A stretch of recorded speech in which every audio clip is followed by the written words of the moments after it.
KIIFB CEO K M. Abraham അഴിമതി നടത്തി എന്ന് കോടതിക്ക് ബോധ്യമായതുകൊണ്ടാണ് അന്വേഷണം സിബിഐക്ക് വിട്ടതെന്ന് മുൻ ഡിജിപി ജേക്കബ് തോമസ്. മടിയിൽ കനമില്ലെങ്കിൽ സിബിഐ അന്വേഷിക്കട്ടെ എന്നാണ് കെ.എം. എബ്രഹാം പറയേണ്ടത്. ഔദ്യോഗിക പദവികളിൽ കെ.എം. എബ്രഹാം തുടരുന്നത് ഹൈക്കോടതി വിധിയോടുള്ള അവഹേളനമാണെന്നും ജേക്കബ് തോമസ് മാതൃഭൂമി ന്യൂസിനോട് പറഞ്ഞു. പരാതിക്കാരനൊപ്പം ജേക്കബ് തോമസ് കൂടി ചേർന്നാണ് കേസ് ഇങ്ങനെയായതെന്നാണ് കെ.എം. എബ്രഹാം പറയുന്നത്. എല്ലാ വശങ്ങളും കേട്ട ശേഷം ഹൈക്കോടതി വളരെ വിശദമായിട്ട് കെ.എം. എബ്രഹാം വളരെ വലിയ അഴിമതിക്കാരനാണ്, അദ്ദേഹം പല പല കാര്യങ്ങളിൽ അഴിമതി കാണിച്ചിട്ടുണ്ട് എന്ന് പ്രഥമദൃഷ്ട്യാ ബോധ്യപ്പെട്ടതുകൊണ്ടാണല്ലോ CBIക്ക് വിട്ടത്.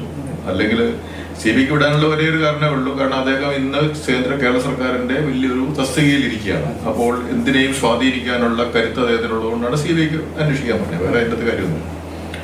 അപ്പോൾ കെ.എം. എബ്രഹാം ഇപ്പോൾ ഈ അന്വേഷണത്തിൽ ശരിക്കും പേടിയൊന്നുമില്ല, മടിയിൽ കനമില്ലെങ്കിൽ CBIയോ അതിന്റെ അപ്പുറത്തെ ആരെങ്കിലും അന്വേഷിച്ചോട്ടെ എന്ന് പറഞ്ഞ് പുള്ളിയുടെ പണി ചെയ്യുകയല്ലേ ചെയ്യേണ്ടത്. അപ്പോൾ ഇപ്പോഴും അദ്ദേഹം ആ സ്ഥാനത്ത് തുടരുന്നത് ഹൈക്കോടതി വിധിയോടുള്ള ഒരു അവഹേളനമായിട്ടാണ് ഞാൻ കാണുന്നത്. ഈ അന്വേഷണം കഴിയുന്നവരെങ്കിലും അയാൾ വീട്ടിൽ പോയിരിക്കണ്ടേ? കാരണം അധികാര സ്ഥാനത്ത് തുറന്നു കഴിഞ്ഞാൽ കേരളത്തില് ആരെങ്കിലും പോയി CBIക്ക് തെളിവുകൾ കൊടുക്കാൻ ധൈര്യപ്പെടുമോ?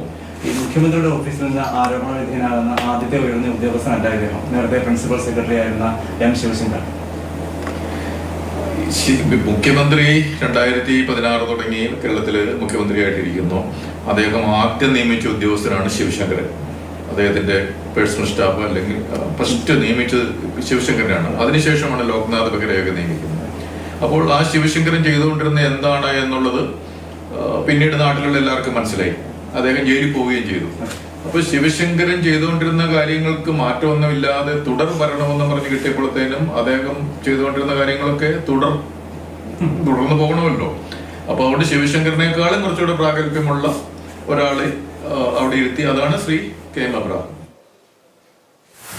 അനധികൃത സ്വത്ത് സമ്പാദന കേസിൽ KIIFB CEO K M. Abraham appeal നൽകും.